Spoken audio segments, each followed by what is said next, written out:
tous reçu, frères et sœurs, une tâche, une part dans l'œuvre de Dieu. Et ce n'est pas à nous de décider si la taille de la part est trop petite ou trop grande. Parce que quelques-uns estiment peut-être qu'ils ne sont pas jugés à leur propre valeur. Moi, je voudrais avoir ce poste. Moi, je voudrais être à ce travail-là. Mais le Père ne juge pas comme ça. Sache que ce n'est pas le Père qui juge. Je ne pense pas en tous les cas. Tout se fait par une main visible. Dieu, c'est Dieu qui place les hommes. C'est Dieu qui gère son armée. Que Dieu soit béni. Alors j'ai regardé, je vais lire ici, j'ai fait une erreur, j'ai écrit en trop petit. Alors regardez, prenez toutes les armes. Paul sait que parmi les soldats, eh bien, tous ne sont pas placés au même rang. Alors il dit ce mot-là, c'est un mot stratégique. Et il dit, il n'est pas de bons soldats. Parce que pour être un bon soldat, on peut être tous soldats. Mais si on veut être un bon soldat, on n'est pas obligé d'être un bon soldat, être en première ligne.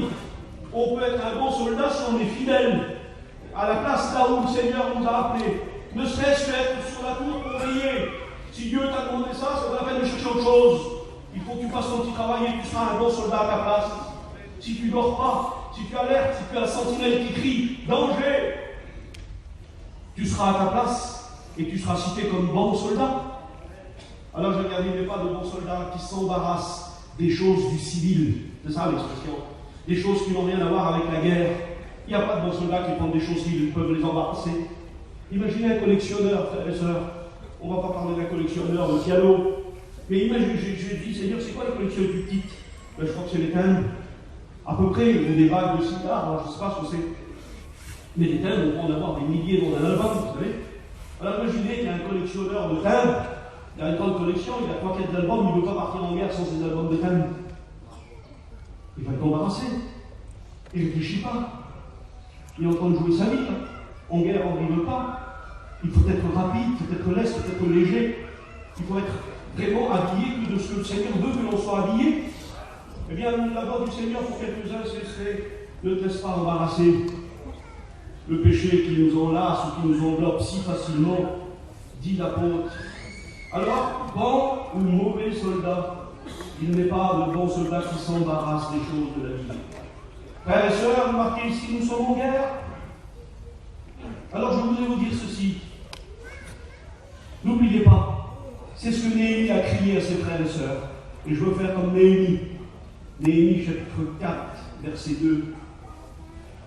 Combattons. Je voudrais vous donner des forces. Peut-être que si j'avais une voix, là j'ai une voix cassée. Et si j'avais une voix avec des sanglots, non pas que je jouais sur la corde sensible de l'émotion, mais que voulez-vous, les émotions, ça nous regarde, ça nous concerne. On a aussi des émotions, et des fois, même Dieu passe par là, puisqu'on a la chair de poule, il y a les yeux qui pleurent, ça c'est des émotions physiques, et qu'on ne peut pas bannir ça de la présence de Dieu. C'est comme ça, on ne peut pas. Regardez l'apôtre Saint Paul, pour un seul coup d'œil sur la gloire du Christ ressuscité, la Bible dit qu'il fut frappé de cécité. C'est la réaction, l'éclat du Seigneur était tellement grande que les yeux de la chair n'ont pas résisté. Il y avait une volonté de Dieu derrière ça, mais c'est quand même les yeux physiques qui avaient été frappés. Regardez Daniel, la Bible déclare que Daniel, qui était quand même un prophète, un homme de Dieu, eh bien quand Dieu lui révélait toutes les visions, quand il lui montrait tous les anges qu'il voyait, il y a des déclare qu'il est resté à cause de ça plusieurs jours malade et étendu, bougé, tellement c'était des images impressionnantes, son corps fatigué. À un moment donné, l'apôtre Jean a vu un ange paraître devant lui, la Bible dit qu'il est tombé comme mort à ses pieds, l'ange a dû le ranimer, je ne sais pas s'il a fait un massage cardiaque, mais en tous les cas, il a dû le relever. C'est le physique, c'est les réactions, c'est les émotions. Des fois on a pleuré, moi je suis pas contre que nous bénissent, pleurons tous ensemble. Des fois je vois un frère pleureux, je vois que ça pleurer et ça émeut. Et je me dis, Seigneur, moi, comment je vais faire? Je voudrais aussi pleurer. Et j'ai encore quelques difficultés. Et l'autre jour, j'ai dit, Seigneur, s'il te plaît, mon Jésus, je voudrais pleurer. Je voudrais être touché. Et puis pendant 8 jours, j'arrêtais pas de pleurer dans les réunions. Après ça m'embrassait. Je dis, Seigneur, je veux plus pleurer. Non, c'est vrai, mais Dieu sait que ça m'est arrivé que je vous le raconte. Or, ici, il n'y a pas de pleurs. Cherchons à être sincères, à être devant Dieu. Et à écouter sa voix. Pour dire, Seigneur, je pleure ou pas, je dois prendre cette décision. Et je veux le faire parce que je suis un chrétien. Et je suis une chrétienne. Que Dieu soit béni. Parmi l'armée, il y a des contingents, comment on appelle ça moderne là, des groupes bien équipés, plus forts que tous les autres, des commandos. C'est des hommes spéciaux qui ont subi un entraînement spécial, qui sont choisis à cause de toute leur activité et leurs possibilités. Et dans la Bible, ça existe. On les appelle les vaillants hommes de David. Bien sûr que David avait une grande armée, et elle était indispensable, la grande armée. Ce n'était pas ce petit contingent là qui faisait l'armée. L'armée, c'était le nombre de soldats. Et moi, j'aimerais vous dire que la force de la mission, ce n'est pas les missionnaires seulement. Ce n'est pas les chefs de groupe, les pasteurs d'église, tous les serviteurs de Dieu. La force de la mission, c'est les chrétiens. La force de la mission, c'est ceux qui intercèdent. La force de la mission, c'est tous ceux qui ont l'œuvre de Dieu à cœur, que Dieu soit béni. Et tous les groupes que je vous ai cités sont dedans, bien sûr. Et c'est la masse. On est tous d'accord avec ça. Mais quand même, il y avait là un groupe particulier, spécial. Alors je vous explique deux faits. Et il y a des hommes comme ça. C'est pour ça que le Seigneur, il distribue des parts ou des bonnes parts ou des petites parts. Mais Dieu n'est pas injuste. Dieu ne dit pas, je vais donner une bonne part à celui-là parce que je préfère. Moi, je peux faire ça. Moi, je peux être injuste à ce niveau-là. Moi, je peux me pousser celui-là en avant parce qu'il a été gentil avec moi. Ça se fait pas, ça va bien. Mais un homme, vous savez, il a plein de défauts. Alors moi, ça peut arriver que je le fasse. Mais Dieu ne le fera pas comme ça. Hein. J'ai raconté un jour que je vous l'avais d'accord. J'étais dans un mariage, j'ai faisais des gâteaux.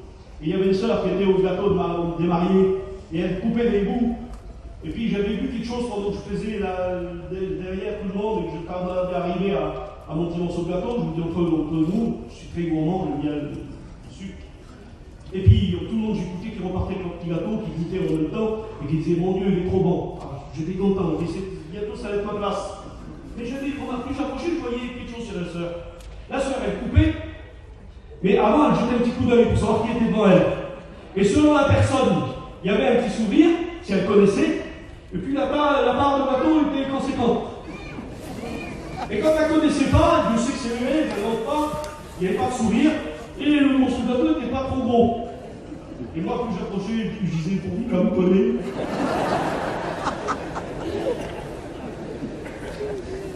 C'est pas comme ça que le Seigneur distribue ses parts. Il ne donne pas comme ça, le Seigneur. C'est marqué dans la Bible, je vous fais grâce du verset. Il donne selon les capacités de chacun.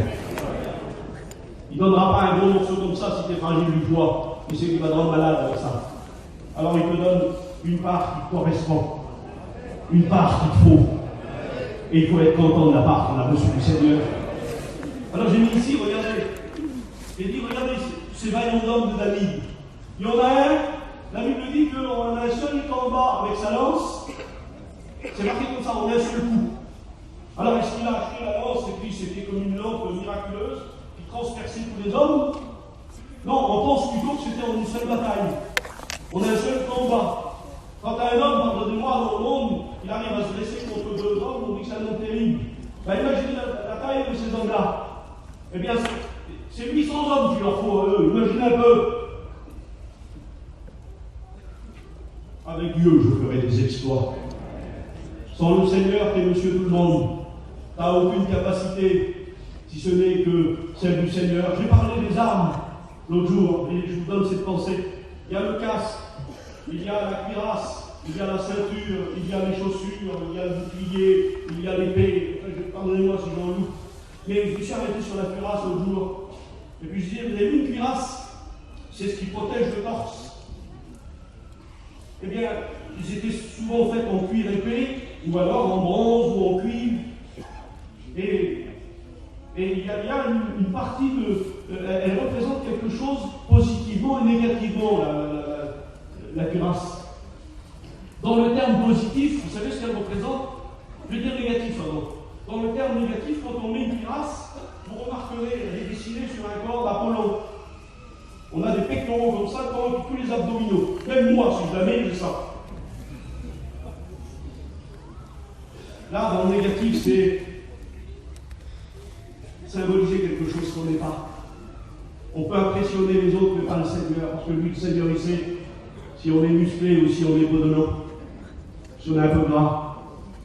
Mais malheureusement, il y en a plein qui aiment cette armure-là. et qui veulent l'apporter parce que le principal pour eux, c'est d'être là et d'être vus. Il y a eu un jour des hommes comme ça qui voulaient être vus, Jésus leur a dit, ils ont reçu leur récompense. Parce que leur sujet principal, leur idée fixe, c'était d'être vus des hommes. Et puis on a dit cette belle parole de Jésus, on a dit Jésus, ne fais pas comme les autres, on sait que tu ne regardes pas l'apparence. Eh bien, il y a aussi le terme positif de l'armure.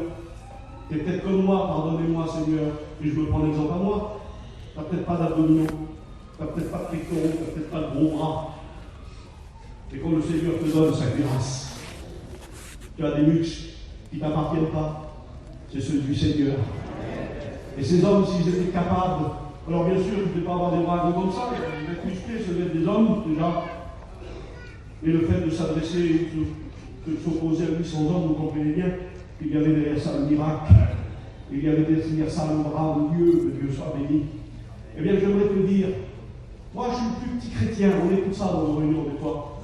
Bibliquement parlant, ça n'existe pas, qu'un chrétien tout court, quand on est inscrit dans le livre de vie, la différence avec les autres, ce sera peut-être les récompenses. Au niveau des récompenses, il y en a qui auront plus de récompenses que d'autres, parce qu'ils auront plus d'abnégation, ils auront plus consacré au Seigneur.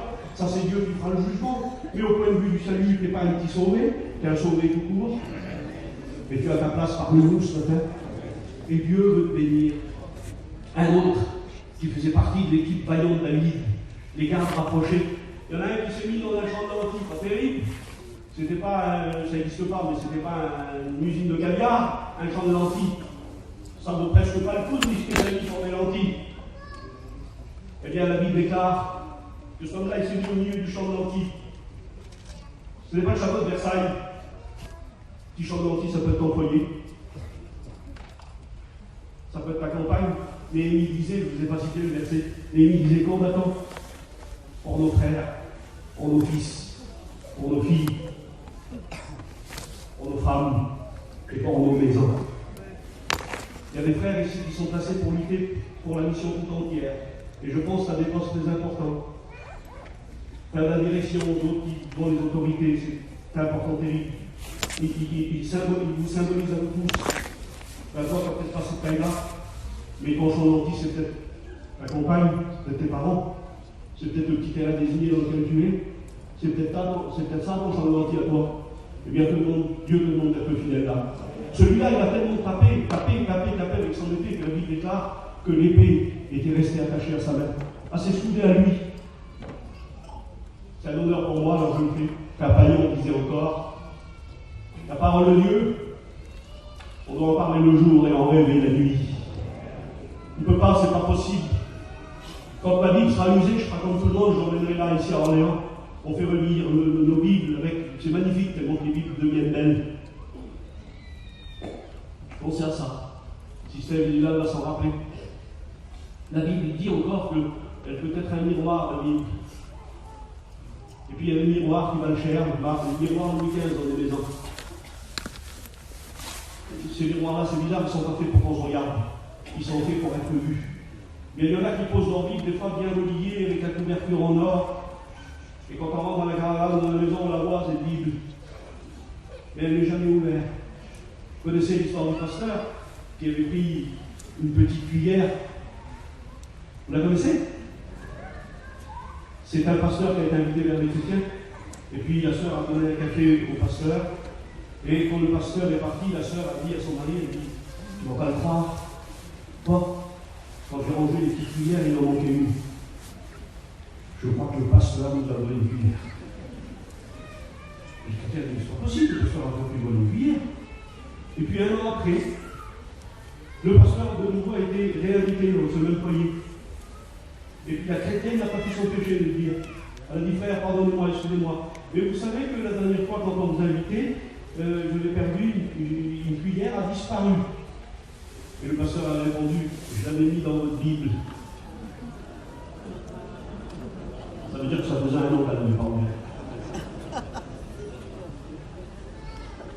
Il y a des chrétiens comme ça, qui ont peut-être lu la Bible et qui ne la lisent pas. Référez-vous à la parole de Dieu. Alors regardez, je peux encore quelques minutes. Samson, ce fut un guerrier extraordinaire. Vous vous rappelez de Samson? Je ne peux pas citer tous ces exploits, mais vous en citez un. Lui aussi, il était particulier. Lui aussi, il était, mais la Bible dit qu'il était spécial, très fort, quand l'Esprit du Seigneur le saisissait. Peut-être que quand le Saint-Esprit ne le saisissait pas, c'était monsieur tout le monde. Et quand Dieu le saisissait, alors il était fort, son sang. Il pouvait tuer 1000 hommes avec une gainage d'âne. Il pouvait transporter les portes de Gaza et les monter sur une montagne. Il pouvait attraper à la course 300 renards et mettre le feu dans les récoltes de l'ennemi. Des exploits extraordinaires. Mais un jour, la Bible déclare qu'il a combattu un lion. Et puis il a déchiré le lion comme on déchire un chevreau. Et le combat avec le lion, ça veut dire grand combat pas facile.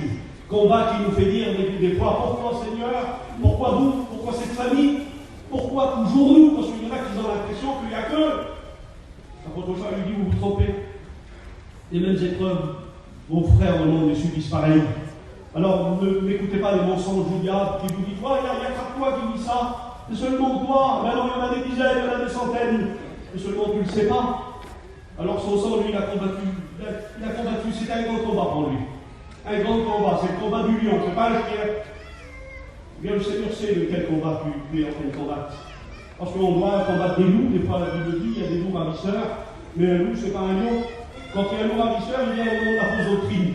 Et bien, les loups ravisseurs, c'est facile de s'opposer à eux quand on vient avec la vraie doctrine. Et des fois, c'est un lion. Et le lion, c'est synonyme de pas facile, de combat difficile, le lion. Et bien, la Bible déclare que parce que son sang a mis tout son être dans ce combat-là, il a réussi à attraper cette force de Dieu pour déchirer le lion. La Bible déclare qu'avec le combat, Dieu avait prévu une récompense. Quand il a passé près du lion, la Bible dit que Dieu avait prévu sa récompense. Il avait mis une récompense dans son combat, parce qu'il a trouvé du miel dans le lion. J'aimerais te dire que Dieu a une récompense. Tu es en train de combattre, tu ne comprends pas. Dieu, Jésus l'avait dit à un homme, ce que tu ne comprends pas, c'est pas grave, tu le comprendras plus tard. Mais combat, il y a du miel pour toi. Vous savez que le miel, dans la Bible, c'est le symbole des bénédictions spirituelles, parce que le miel n'est pas fabriqué par nous.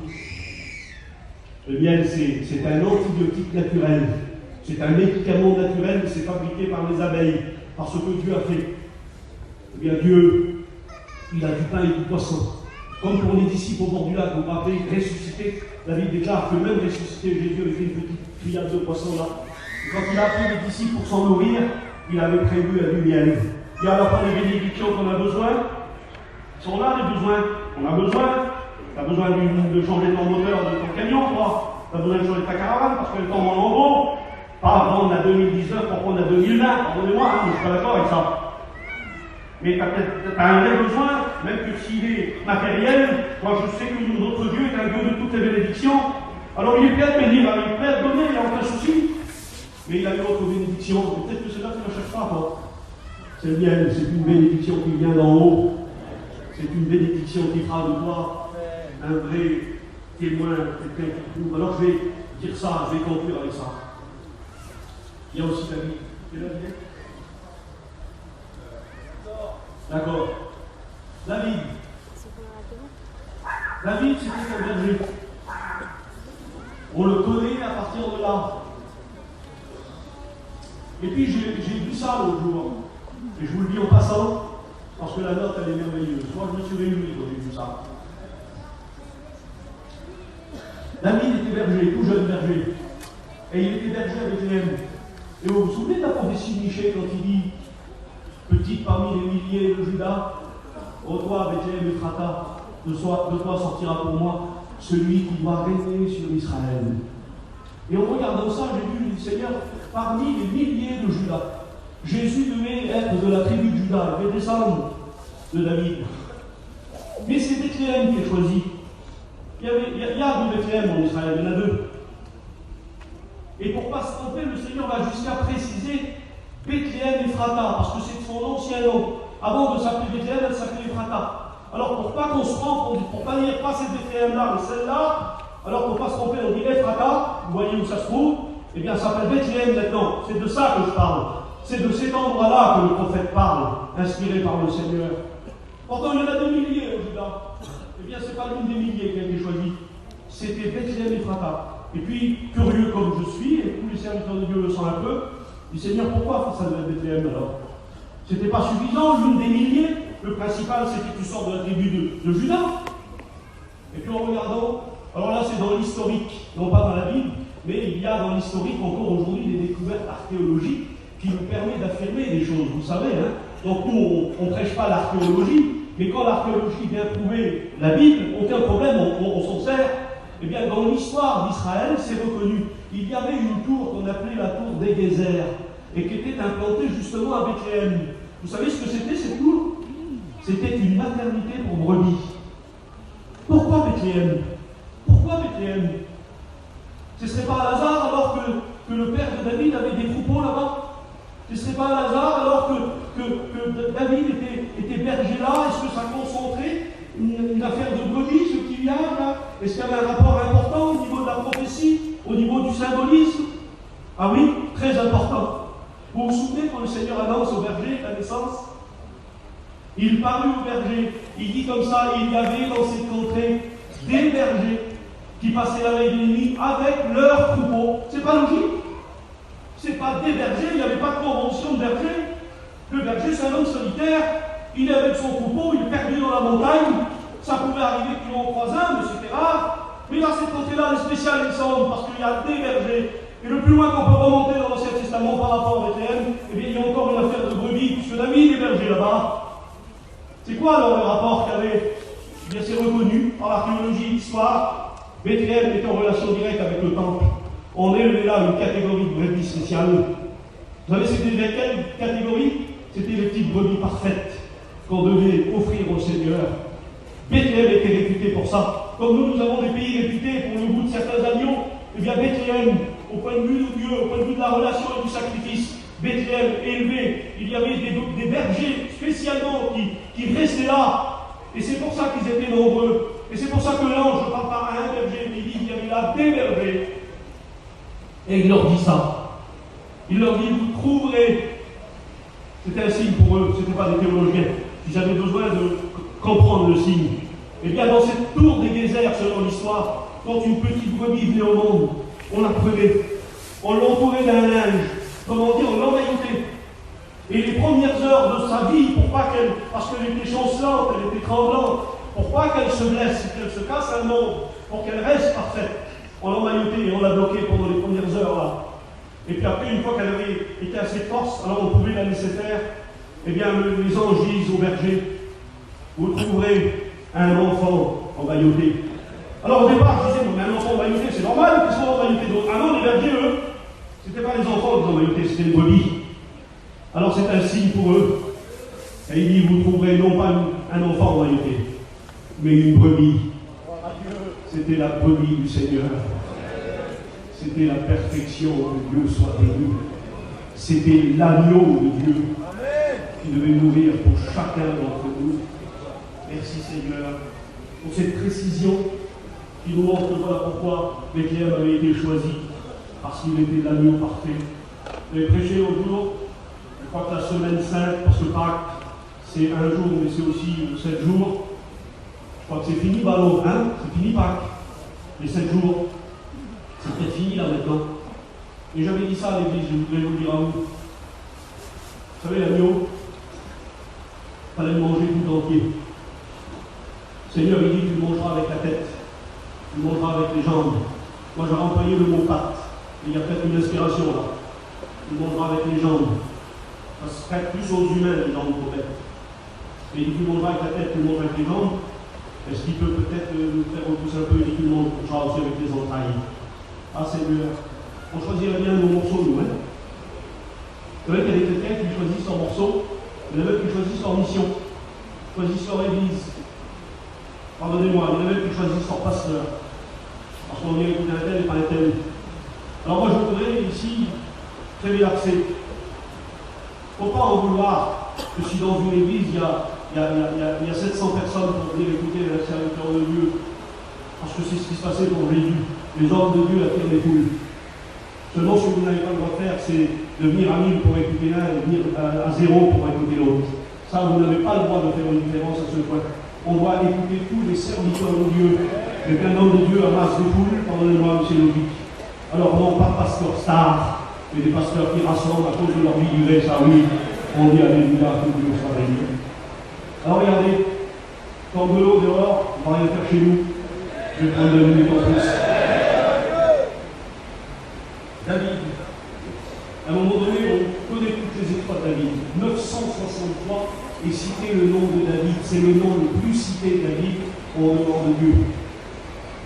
Il a mené des batailles énormes contre le peuple de Moab et les Philistins. S'il fallait parler de toutes ces batailles, il ne pouvait pas. David est mort. On va appeler les personnes aussi. C'est pas grave. David a fait des exploits énormes. Et je regardais, je disais, Seigneur, regarde. Quand son père il l'envoie, vous vous souvenez, il arrive là-bas avec du pain et du fromage, il est le plus innocent, c'est son père qui l'envoie. Et puis quand il arrive, à un moment donné dans son histoire, si on résume toute l'histoire là, de Goliath, eh bien il a du pain, du fromage et il a des pierres, parce qu'entre-temps il est descendu de Pharaon pour ramasser des pierres. Alors d'un côté, pardonnez-moi, parce que l'expression, dans sa poche il a du pain et du fromage, et dans l'autre poche il a des pierres. Il ne faut pas se tromper d'ennemis. Le pain et le fromage, c'est pour les frères et sœurs. Dites alléluia. Et les pierres, c'est pour le diable. C'est pour Goliath. Ne vous trompez pas de poche. Il y avait quelqu'un qui se trompe de poche. Qui jette des pierres sur les chrétiens et les chrétiennes et les serviteurs de Dieu. Ce n'est pas eux, notre ennemi. Nous n'avons pas lutté contre la chair et le sang, et contre les dominations, et contre le diable. Alors regardez, quand David, il a remporté toutes ces victoires énormes, les victoires de David. Et à un moment donné, il ne veut pas se glorifier. Il ne veut pas dire, j'ai fait la mission, 40 baptêmes. Le jour où j'ai dit ça, je vous le dis à vous. On écoute des fois, ça peut arriver, on ne va pas s'arrêter parce qu'un mot est mal dit, on ne va pas jouer au détective. Si tu dis par exemple, j'ai fait une mission, et vraiment le Seigneur m'a employé, m'a béni, tu ne fais pas un péché, c'est pas un blasphème. Mais quand ça se retrouve trop souvent dans la bouche, je crois, de certains, alors on apprend que ce n'est pas une erreur qu'il a fait au passage. On voit qu'il se rapporte souvent la loi. J'ai fait tant de missions, j'ai fait tant de baptêmes, c'est mon église, c'est les chrétiens. Je disais, tu dois changer ton nom. Tu dois t'appeler Jésus. Parce que moi, pour moi, les chrétiens, c'est à Jésus. L'église, c'est à Jésus. Les baptêmes, c'est à Jésus. Eh bien, David, lui, il y a des choses qu'il est obligé de faire voir, de montrer. Comme combattre le géant, il ne pouvait pas le combattre dans une petite chambre fermée. Eh bien, il y a des victoires qui sont remportées au grand jour, que nous, on va se chercher. Et merci Seigneur pour les victoires au grand jour. Mais quand on sait que tous les yeux sont fixés sur nous, vous savez, on fait tout pour remporter la victoire. Hein. On ne veut pas passer pour le dernier de la classe. Alors merci Seigneur pour les victoires qui se sont vues à l'œil nu. Mais à un moment donné, quand on rapporte à Saül qu'il y a quelqu'un qui veut s'opposer à Goliath, eh bien Saül dit bien, mais moi-le, je veux le voir. Et quand il voit, vous savez ce qu'il dit? Il dit, mais tu n'es qu'un enfant. Ça veut dire que tu n'es pas de taille. Tu ne peux pas combattre. C'est impossible. Tu n'as pas les bras qu'il faut. Tu n'as pas l'expérience de la guerre qu'il faut. Mais il y a la tête comme ça qui dit ça dans l'armée, là.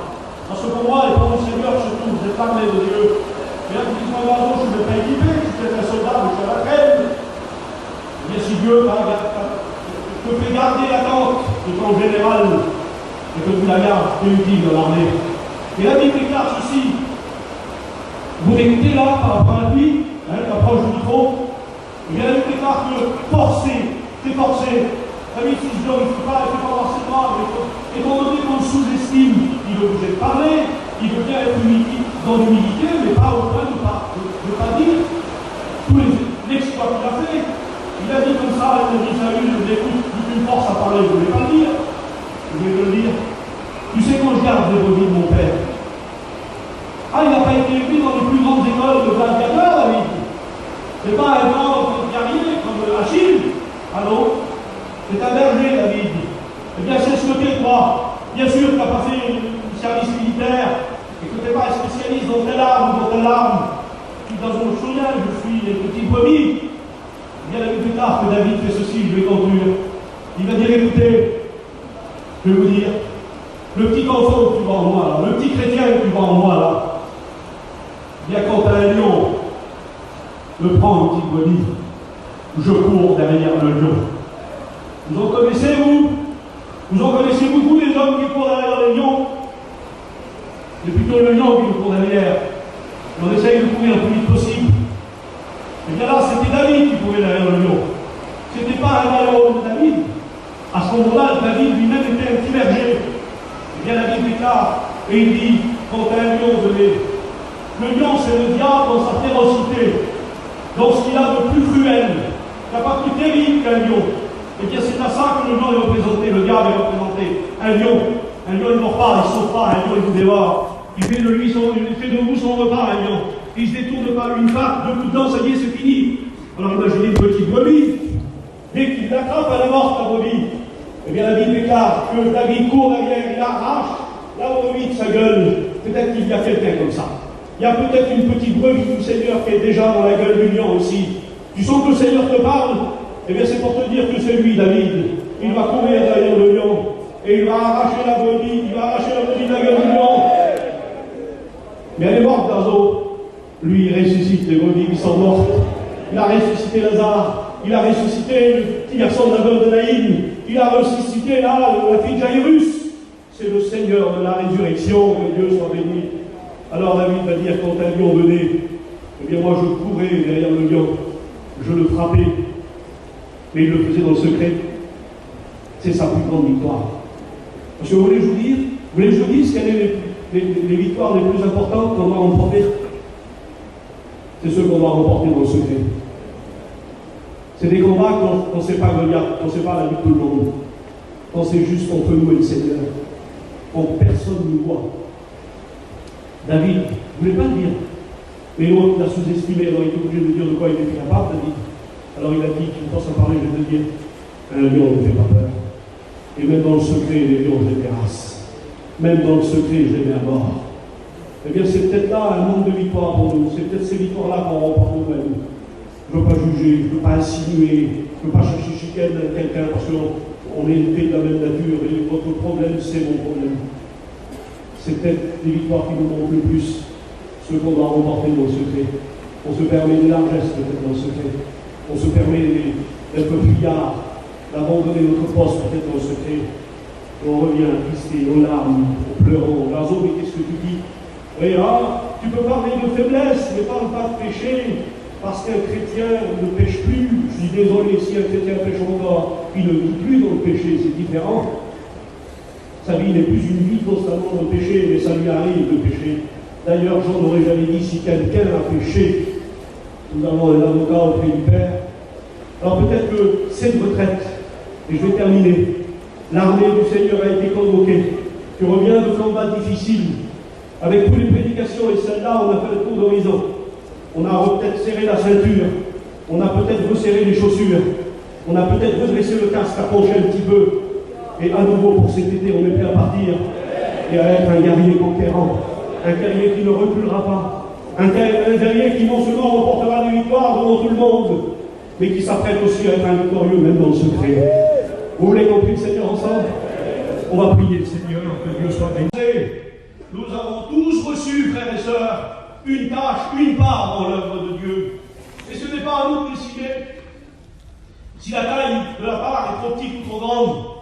Parce que quelques-uns estiment peut-être qu'ils ne sont pas jugés à leur propre valeur. Moi, je voudrais avoir ce poste. Moi, je voudrais être à ce travail-là. Mais le Père ne juge pas comme ça. Sache que ce n'est pas le Père qui juge. Je ne pense pas en tous les cas. Tout se fait par une main visible. Dieu, c'est Dieu qui place les hommes. C'est Dieu qui gère son armée. Que Dieu soit béni. Alors j'ai regardé, je vais lire ici, je vais